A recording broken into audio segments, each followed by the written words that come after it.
Get ready for Benjamin Knight Fuchs live on a Sunday. Benjamin, Leon, my friend, good to see you. It good to says, see you too. has my name under your beautiful face. Oh, it does. Okay, all right. Nobody get confused. There we go. How did that happen? I don't know how that happened. I guess I'm everywhere. We can change Yeah. that later here. Yeah. I I think I can do it. I think I can do it right now. Here we go. All right. All right. Live TV. Live TV in the house. Liam Gallegos, good to see you. Yes. Good to see you too, Ben. How was your week? Good. Thank you so much. Short week, holiday and all. Yes. So we have an interesting topic today. Cholesterol seems to be a very popular subject in the world of health. I saw this article. This article came out this week. Statins are effective even for people over age 75.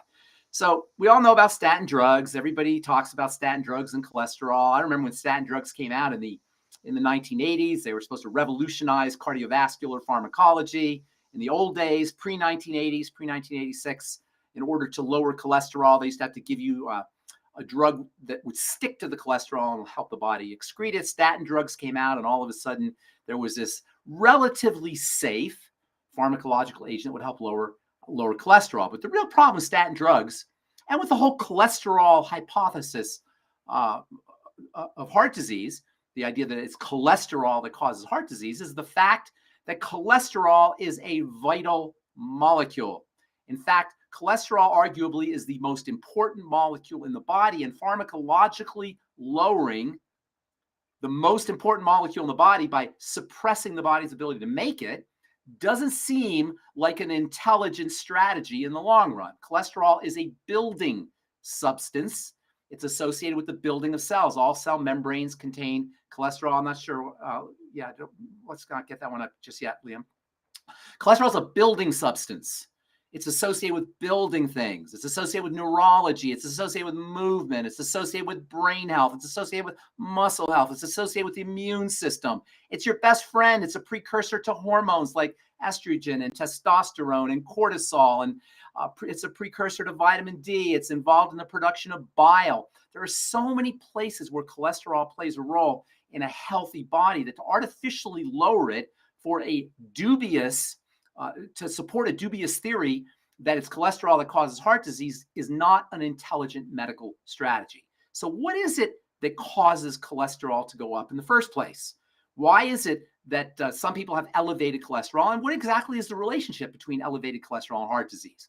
Well, first and foremost, cholesterol levels will go up when toxins in the blood go up, specifically endotoxins from a leaky gut. Now, we're always talking about the triangle of disease, these 3 points of bodily breakdown that are associated with the development of all chronic degenerative disease: the digestive system, the blood sugar system, which includes insulin, and the adrenal thyroid complex. I call these 3 points the triangle of disease. We've talked about them before. These are the 3 points that you have to address if you're dealing with any other health challenge, be it cardiovascular disease, be it autoimmune disease, be it movement disorders, dementia, skin problems, whatever your chronic degenerative disease is, you cannot address it successfully unless you address the 3 points on the triangle.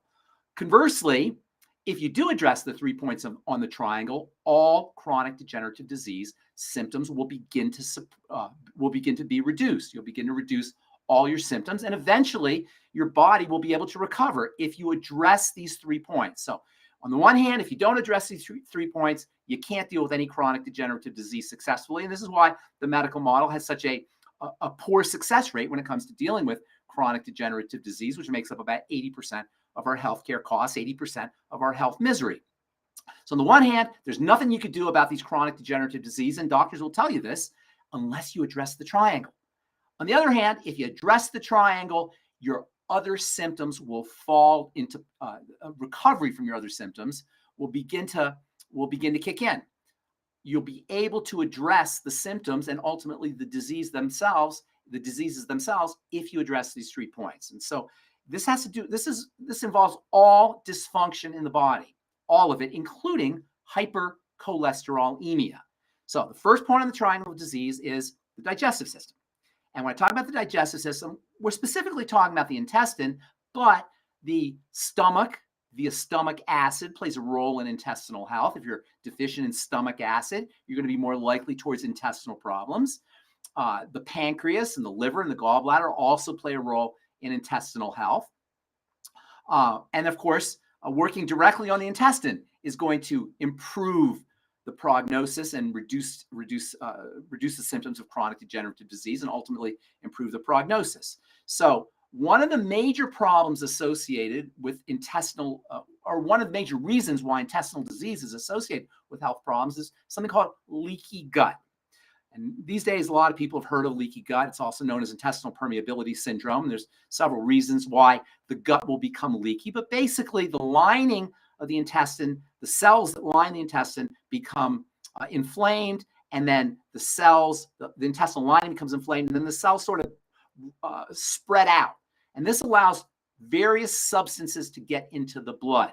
It allows bacteria to get into the blood. It allows food particles and various proteins to get into the blood. We talked about histamine last week. Histamine allows histamine to get into the blood. And most egregiously or most problematically, it allows something called LPS, lipopolysaccharides, to get into the blood.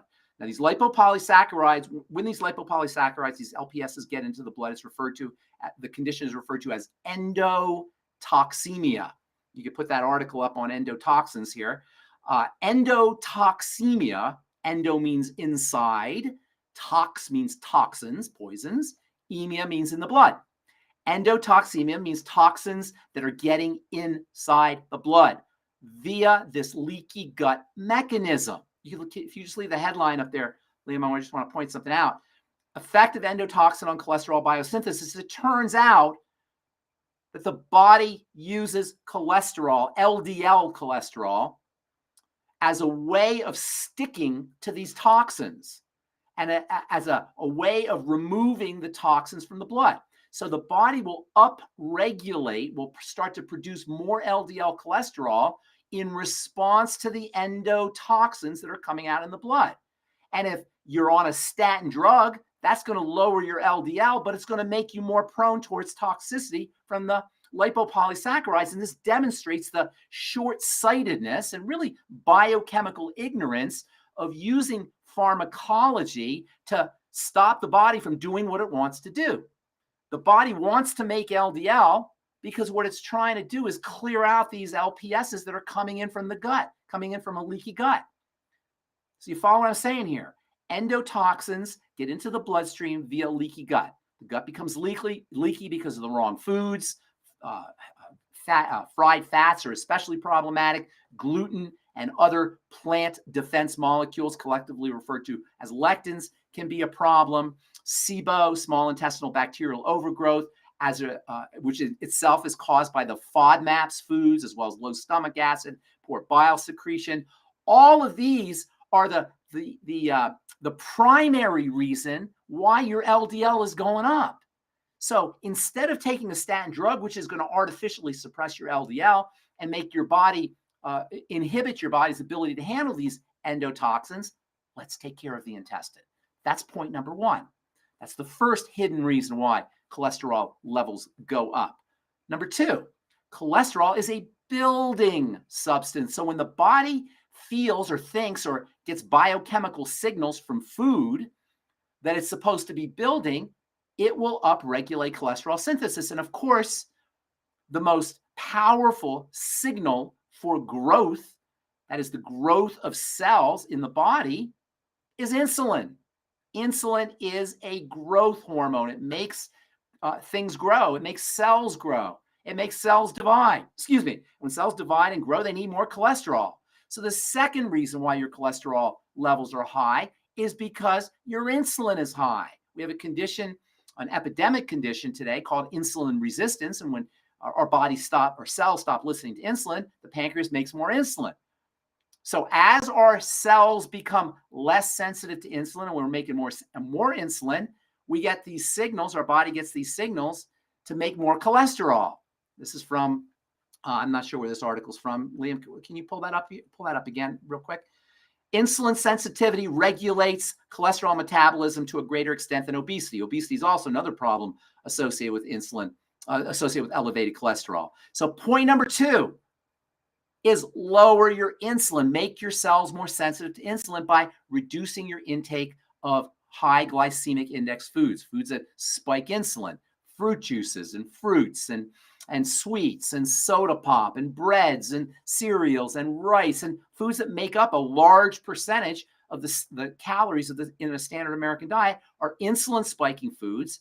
They're going to lead to insulin resistance, decrease insulin sensitivity, and increase cholesterol synthesis. And taking a statin drug may artificially lower your cholesterol, but you're still going to be dealing with the problems associated with elevated insulin as well as high blood sugar. And by the way, elevated insulin and high blood sugar, as well as endotoxins, are really the causes of heart disease. Yeah, they're going to make your cholesterol go up, but the real cause of the heart disease is not the cholesterol, but the reason that the cholesterol levels are going up. The third cause of elevated cholesterol is elevated stress hormone, elevated cortisol. Now, cortisol levels will go up when you're under psychological stress. That's true, and we are under a lot of psychological stresses in the year 2024 in the United States of America. There's no doubt about it. But any inflammatory stress can cause cortisol to go up, including inflammatory stresses that come from blood sugar, hyperglycemia and elevated cortisol, and inflammatory stresses that come from endotoxins. You can see how all of this is related. This is why I call it a triangle: digestion, blood sugar, cortisol. Digestive problems, leaky gut specifically, will cause elevated cortisol. Problems with the blood sugar system will cause elevated cortisol via their pro-inflammatory effects. And then there's the whole psychological component to elevated cortisol, leading to increases in cholesterol, and your statin drug is not going to help there. Although statin drugs do have an anti-inflammatory effect by suppressing cholesterol, as long as you're spiking cholesterol, your body is going to be, spiking cortisol, your body is going to be making more cholesterol. Remember, cortisol is actually a type of cholesterol. We say it's a derivative of cholesterol, or cholesterol is a building block for cortisol, but really you can think of cortisol as a type of cholesterol. So when your cortisol goes up, your cholesterol is going to go up. So reducing stress, psychological stresses, as well as inflammatory stresses from the blood sugar system and the digestive system are going to be very important for the hypercortisol patient who is also dealing with elevated cholesterol synthesis. And then there's a link between the thyroid and elevated cholesterol. Hypothyroidism is linked to elevated cholesterol. When your thyroid is not working as well as it should, you're not going to be processing or eliminating cholesterol effectively at the level of the liver or at the level of the digestive system. Remember, cholesterol is eliminated through bile and through the stool, through excretion through the stool. So hypothyroidism, which slows everything down, slows down the functioning of the digestive system, is all, as well as the liver, is also linked to elevated cholesterol. And where do you find these 3 points? The digestive system, the blood sugar system, and the adrenal thyroid complex in the triangle of disease. By the way, I should also tell you, when you have elevated cortisol, that has a tendency to slow down thyroid functioning, and this is one of the reasons why hypothyroidism occurs, is because of elevated cortisol, as well as, and you shouldn't be surprised to hear this, the other 2 points on the triangle of disease: elevated blood sugar, long-term hyperglycemia, as well as long-term insulin resistance, decreases insulin sensitivity, and insulin resistance syndrome, metabolic syndrome, will also lower cortisol levels or lower thyroid levels, and then endotoxemia and leaky gut and autoimmunity. All of this is related to the digestive system, will also have an effect on the thyroid. This is where Hashimoto's thyroiditis comes in. So without knowing if you don't want to know all of these things, if this is too much information for you, just know this: whenever you have a health challenge, whatever it is, cardiovascular disease, elevated blood cholesterol, autoimmunity, whatever it is, go back to the triangle. the digestive system, patch up a leaky gut, lay off of problematic foods, use digestive support supplements, including digestive enzymes. If you're using longevity products, we love the Ultimate Enzymes. There's a wonderful longevity product called I-26, which kills excess bacteria in the small intestine for folks who are dealing with SIBO, small intestinal bacterial overgrowth. Of course, avoiding gluten and fried fats and plant defense molecules that can cause inflammation at the level of the intestine and exacerbate leaky gut. Those are also advisable. If you have a gallbladder issue or if you have sticky, thick bile, using bile salt supplements can be helpful. Longevity Ultimate Enzymes contain bile salts. Lecithin granules can also support healthy bile. And then also, if you have any food allergies, or food intolerances, eliminating those can also improve bile. Using bitters before your meals, using Swedish bitters or digestive bitters can also have a positive effect on bile secretion. And then stabilizing your blood sugar. Make sure you're laying off of blood sugar, insulin spiking foods. Of course, sweets, everybody knows about those, but some people don't realize that grains and flour and bread and potatoes and pasta, all of these can have negative effects on the blood sugar system. So laying off those foods as well. And then there are the wonderful nutritional supplements that you can use to support the blood sugar system. Longevity's Healthy Blood Sugar Pack contains great supplements, including the Sweeties, which is chromium, vanadium, selenium, which is important for the production of insulin. You might also want to throw in the Ultimate Niacin, which can also have a stabilizing effect on blood sugar. In fact, all the B vitamins are important for blood sugar. Using your Beyond Tangy Tangerine can be helpful. I love a B vitamin called benfotiamine, which is really, which is like a deluxe form of thiamine. Vitamin B1, thiamine is very important for the blood sugar system, as well as vitamin B3, niacin. So using blood sugar support strategies is also going to be helpful for folks who are dealing with elevated cholesterol.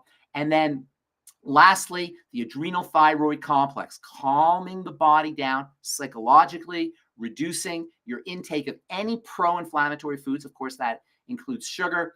And then also for thyroid functioning, you can't really deal with the thyroid directly. This is an important point for folks who have hypothyroid issues. With Hashimoto's hypothyroidism, which is the most common cause of hypothyroid issues, you can't approach the thyroid pharmacologically directly.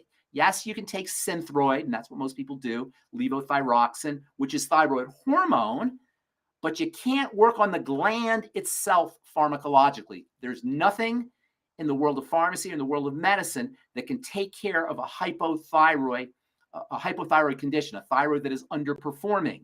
That's because the thyroid is linked to the digestive system, the blood sugar system, and the adrenal glands, the triangle. So that's how you work on hypothyroidism.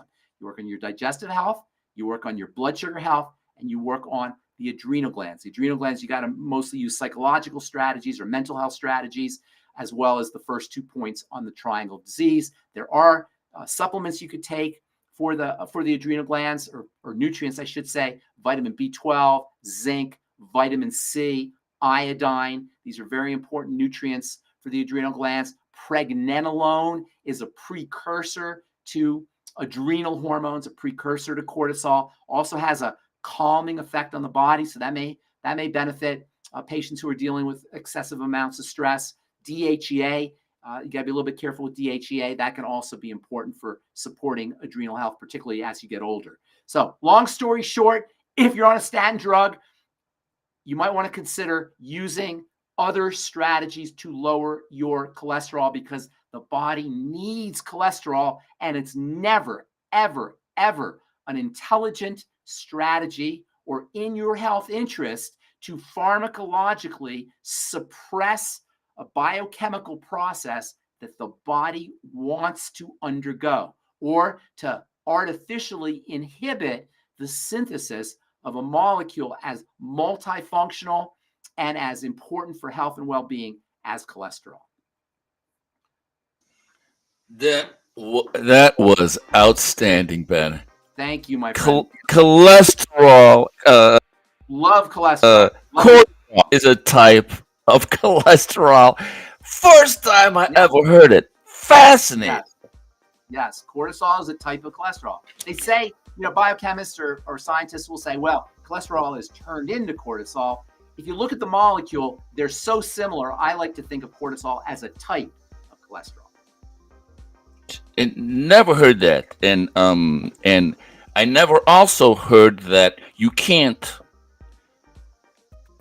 address the Thyroid. thyroid gland Right. directly, that you have to use the triangle, the Yes. digestion, the Yes. blood sugar, and the adrenal complex. And here's the thing. The reason I do this triangle is because the tip of the triangle is the jumping off point.